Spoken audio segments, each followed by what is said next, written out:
The illusion of connection imagines stepping into a bustling room, alive with laughter, where conversations effortlessly flow around sports, fashion, or the latest celebrity drama. At first glance, this setting seems filled with genuine warmth, a place where connection comes easily and everyone appears deeply engaged. You stand there for a moment, absorbing the energy, before deciding to share something meaningful, perhaps a profound insight that has kept you awake at night. But the moment your deeper thought escapes your lips, the air shifts sharply. Smiles that were once wide tighten subtly, the enthusiastic nodding slows, and eyes that previously sparkled with comfortable joy suddenly reflect discomfort or confusion. Friedrich Nietzsche recognized precisely this painful scenario, asserting that intelligence, when introduced to casual social settings, often isolates rather than connects individuals. Society, Nietzsche believed, thrives on superficial interactions, choosing comfort and familiarity over challenging truths or uncomfortable insights. He provocatively compared superficial forms of self-help to intellectual masturbation, a temporary and self-gratifying distraction that fails to create genuine or lasting transformation. What makes this observation so profoundly unsettling is how accurately it reflects the human instinct for psychological safety. We instinctively avoid confrontation with deep truths because facing such realities demands emotional courage and mental resilience, qualities not everyone readily possesses. Thus, intelligent individuals who consistently bring forward unsettling insights frequently experience isolation and misunderstanding, even hostility, from peers and society at large. This harsh reality can lead to feelings of frustration and alienation. However, Nietzsche emphasized that this isolation isn't a personal failing, but rather evidence of the profound potential your thoughts hold. If your intelligence challenges those around you, recognize it as proof that your insights are powerful enough to disrupt comfortable illusions. Nietzsche's message offers clarity and strength. Your isolation is not weakness, it's the very sign of your intellectual depth. 2. Society's comfortable ignorance at its core. Society is structured around comforting illusions, carefully crafted narratives, and simplified beliefs designed to offer emotional stability and psychological safety. Nietzsche profoundly understood this reality. Intelligence disrupts comfort because it reveals truths that unsettle deeply held beliefs. He observed clearly that people instinctively resist information that contradicts their established views, preferring the security of ignorance over the unsettling complexity of genuine understanding. Consider history's greatest thinkers, who continually faced rejection simply for presenting uncomfortable truths. Galileo's astronomical discoveries shattered the comforting illusion of Earth's centrality, earning him persecution. Socrates, through persistent questioning, forced Athenians to confront uncomfortable moral truths, leading directly to his death. Even Nikola Tesla, whose visionary innovations shaped the modern world, died isolated and misunderstood. These examples vividly demonstrate society's tendency to marginalize intelligence that challenges comfortable ignorance.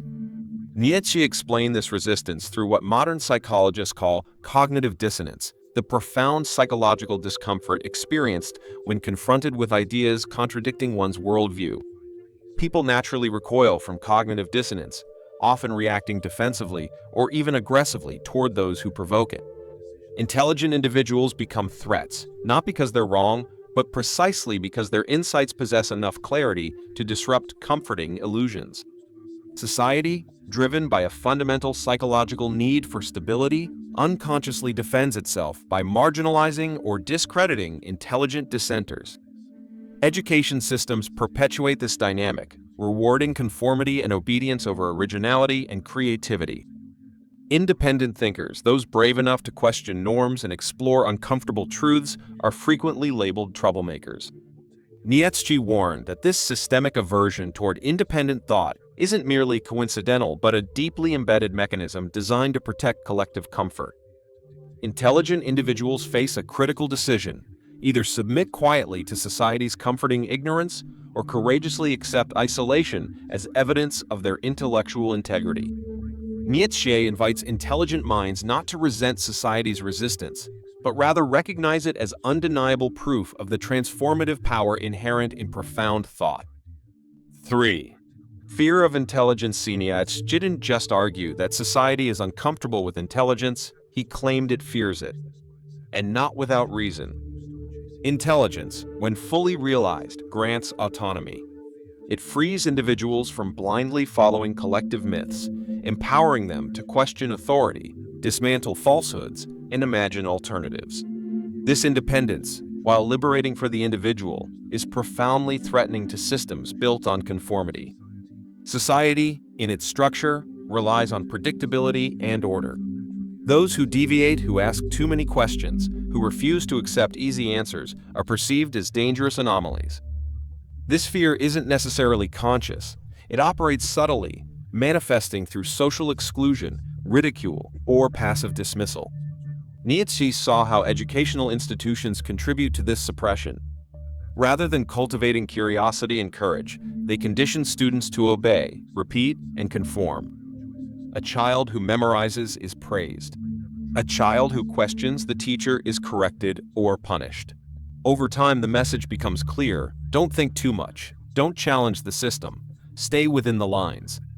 For the rare individual who continues to think independently despite these pressures, the road becomes lonelier. They begin to notice how people change when uncomfortable topics arise, how truth becomes taboo, how intellectual honesty is met with social coldness. Nietzsche warned that this isolation is the price of seeing clearly in a world that prefers the fog. Intelligence threatens not because it is wrong, but because it is powerful enough to unravel what others desperately cling to. And so society responds with resistance not because it understands the threat, but because it feels it. The intelligent person must recognize this resistance for what it is: fear. Not of them personally, but of what they represent: the possibility that the world is not as stable, fair, or simple as it pretends to be.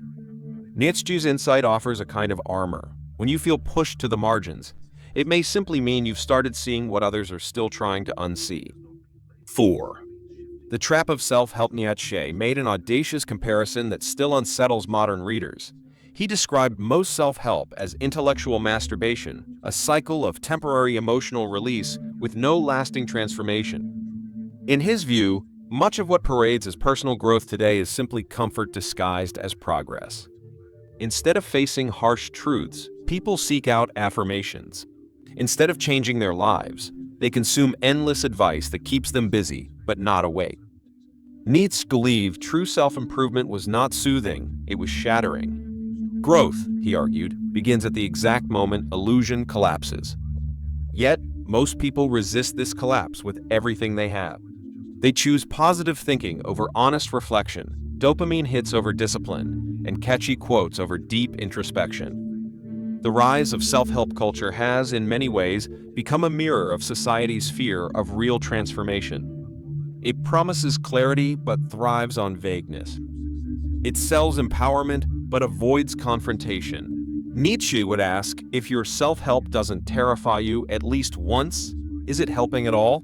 Real growth demands a journey through discomfort, a dismantling of the self you thought you were, and a confrontation with truths you've spent years avoiding. And that journey is never popular. That's why society doesn't just avoid thinkers, it builds systems to distract from them. From curated positivity to shallow motivation, the world offers countless ways to feel better without becoming better. Nietzsche saw through this long before it had a name. He challenged us to reject comfort masquerading as clarity. For the intelligent individual, the lesson is clear. Do not confuse stimulation for evolution or comfort for growth. If the path you're on feels easy, it's likely leading you in circles. Nietzsche's challenge still stands: abandon the illusion and step into the fire of truth, where real transformation begins. 5. Strategic wisdom and an influence. Nietzsche understood that truth, no matter how profound, must be delivered with precision. Raw intelligence, when expressed without strategy, can feel like a blade sharp, sudden, and threatening. People recoil not only from what is said, but from how it is said. That's why Nietzsche praised Socrates not for what he believed, but for how he shared his beliefs. Socrates didn't declare truth as if it were a weapon. He asked questions, gently guiding others to uncover truth for themselves. This method wasn't just philosophical, it was psychological. It allowed people to feel safe enough to think freely. Nietzsche saw this as a crucial skill for every intelligent individual to develop, the ability to lead others into uncomfortable territory without making them feel attacked. Influence, he argued, is not gained through confrontation, but through subtlety. A mind that is too direct can be rejected, not because it is wrong, but because it arrives too soon. Nietzsche believed that intelligence, when paired with social wisdom, becomes exponentially more powerful. It allows the thinker to operate not above society, but within it, moving ideas quietly through culture like roots growing beneath the soil. This is the reason why so many revolutionary ideas appear gentle at first, disguised in art, story, or humor. It's not cowardice, it's compassion. It's knowing that people change, not when they are defeated, but when they are invited. Nietzsche urged the intelligent not to throw truth at people like a stone, but to place it in their hands like a mirror. In doing so, they don't feel judged, they feel seen. And when someone feels seen, they begin to open. The goal, Nietzsche taught, is not to win arguments, it is to awaken minds. Not to prove people wrong, but to lead them towards something deeper and make them want to follow. 6. Finding your tribe. For the intelligent individual navigating a world that often misunderstands or resents depth, Nietzsche offered a liberating insight. Stop expecting mass approval. Not everyone is meant to understand you, and that's not a flaw, it's a filter. Trying to force your ideas into places they're not ready for only leads to frustration. Instead, seek resonance, not recognition. Find the few, not the many. Nietzsche believed that great minds do not thrive in crowds. They thrive in corners, in quiet conversations, in rare friendships, in meaningful exchanges between those who crave truth over comfort. History proves this time and time again. The greatest breakthroughs weren't born from applause. They were born from quiet rooms, private journals, and long nights shared between restless souls. Even Nietzsche himself, widely misunderstood during his lifetime, wrote not for the masses, but for the future, for those who would find him when they were ready. His work was an invitation extended across time, not a performance seeking immediate validation. This is the model for the intelligent person today. Speak not to be heard by everyone, but to be heard by the right ones. Let your words act as a signal, not a spotlight. Let your presence become a place of refuge for those who are also quietly questioning, also searching, also feeling too much in a world that often feels too shallow. In doing so, you create something rare, a tribe not built on popularity, but on authenticity. Nietzsche knew that deep minds find each other not through algorithms or applause, but through quiet recognition. The look in someone's eye when they realize you're not trying to fix the world, but to understand it. That's where real connection lives. And once you've found even one person who sees the world as you do, the loneliness of intelligence begins to dissolve. 7. Embracing emotional intelligence. Nietzsche knew that intelligence alone was never enough. The most brilliant mind can still fail to connect, to influence, or to inspire if it lacks one essential element, emotional intelligence. This is the ability not just to think deeply, but to feel wisely, to understand not only abstract ideas, but the fragile architecture of the human heart. Many intellectuals make the mistake of assuming that truth speaks for itself, that clarity alone should be enough to win people over. But Nietzsche understood human nature far too well to believe that. People don't only resist ideas, they resist tone, posture, energy. They resist feeling inferior, judged, or excluded. That's why so many intelligent individuals unintentionally provoke defensiveness. It's not the truth that hurts, it's how that truth makes others feel about themselves. Nietzsche taught that humility isn't weakness, it's strategy. It's the doorway through which truth can gently enter without triggering alarm. When intelligence is delivered without arrogance, when it comes with curiosity instead of condescension, it begins to disarm resistance. Socrates mastered this. He never claimed to be right, he only asked questions. And in doing so, he made people feel like co-discoverers of truth, not targets of correction. Nietzsche urged thinkers to follow this path. He believed that the intelligent must be more than correct, they must be kind. Not soft or compromising, but attuned to the emotional weight of the truths they carry. A powerful insight delivered harshly becomes a wall. The same insight, spoken with grace, becomes a bridge. Emotional intelligence allows thinkers to guide others without coercion, to invite reflection rather than trigger shame. It is the art of speaking hard truths, softly, not diluting the message, but respecting the listener. And in that respect lies the power to truly move people not just in thought, but in spirit. 8.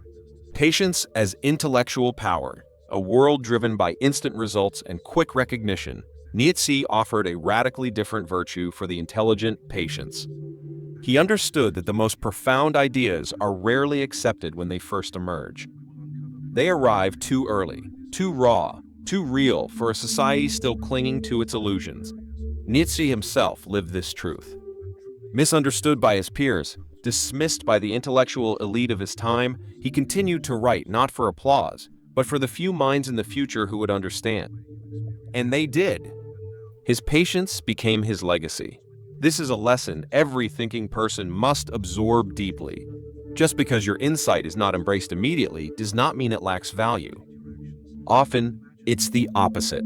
The deeper the truth, the longer it takes to settle into the human psyche. It must break through generations of conditioning, myths, and collective denial. And that process is slow. Nietzsche warned against the trap of urgency, the need to be seen, heard, and validated now. He urged intelligent minds to resist that hunger and instead invest in timelessness. Plant ideas like seeds, not fireworks. Let them grow in silence, beyond your control, beyond your lifetime if necessary. Patience, in this context, is not passivity, it's strategy. It's the understanding that lasting impact is rarely loud. It's subtle, quiet, often invisible in the moment, but undeniable in retrospect. The thinkers who shaped civilization didn't rush, they endured. They understood that real influence takes time, that the world does not reward depth quickly.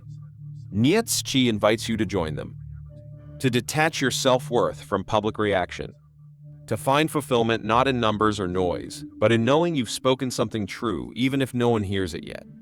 Because eventually, someone will. And when they do, your patience will echo through them. 9. Responsibility of intelligentsia believed intelligence wasn't just a gift. It was a burden, a calling, a sacred duty. To see clearly in a world that clings to illusion is not merely a personal achievement. Those who think deeply, who perceive the cracks in society's stories, are not meant to remain silent observers. But neither are they meant to scream into the void. Instead, Nietzsche called for a third path, a quiet strength that influences without domination, that enlightens without shaming. He warned that truth, when delivered too suddenly or too harshly, can wound more than it heals. People don't reject insight because they are incapable of understanding. It's often because they are unprepared to receive it. And that gap between awareness and readiness is where wisdom must operate. Intelligence without responsibility becomes cruelty. It mocks ignorance instead of guiding it. It seeks superiority instead of service. Nietzsche urged thinkers to remember that not everyone has walked the same inner path, not everyone has faced the same inner demons, and not everyone is ready to abandon their comforts, even if those comforts are lies. The intelligent must act not as judges, but as stewards, choosing carefully how and when to share what they see. This doesn't mean compromising truth. It means crafting the moment, preparing the soil before planting the seed. It's knowing that timing matters as much as clarity, and that gentleness is not weakness, but precision. Nietzsche believed that the greatest thinkers are those who move within society, not above it, who speak in ways that invite curiosity, not fear, who understand that their role is not to dismantle the world with brute force, but to reshape it patiently from the inside. And in doing so, they carry their intelligence not like a weapon, but like a lantern, illuminating the path for others still walking in the dark. 10. The ultimate revelation in the end. Nietzsche offers a truth so sharp, so liberating, that once embraced, it changes everything. Intelligence is not a curse. It is a tool, a force, a form of power. But like any power, it demands precision, restraint, and wisdom. The reason society often resents intelligence is not because it doesn't need it, but because it does. Desperately. Every innovation, every leap in thought, every moral evolution in human history has come from minds that were once feared, ridiculed, or ignored. And yet, those minds persisted, not by demanding the world to change instantly, but by learning how to move within it, quietly, strategically. Nietzsche reminds us that the world runs on illusion not because people are foolish, but because illusion provides stability. Most people aren't ready to face the rawness of truth without first being prepared. That's why your insights, no matter how clear, must be handled with care. Not everyone is ready to see. And that's not your fault, but it is your responsibility. You must choose wisely when to speak, how to speak, and when to remain silent. Because the goal is not to shock it, is to shift. Not to confront, but to invite. Not to destroy, but to awaken. Nietzsche calls you not to be a warrior against ignorance, but a guide out of it. Your strength is not in how loudly you speak, but in how deeply you understand. And once you stop needing validation, once you embrace your role not as a savior, but as a quiet force of clarity, everything changes. The frustration fades. The loneliness transforms. Your path becomes not a burden, but a mission. And if you walk it with patience, with empathy, with courage, your voice, however soft, will echo through those who are ready to hear it. And that is how real change begins. If this message spoke to a quiet part of you, if you've ever felt the weight of thinking too deeply in a world that often skims the surface, then you are not alone. Share this video with someone who's been silently carrying that same burden. Let them know they are seen.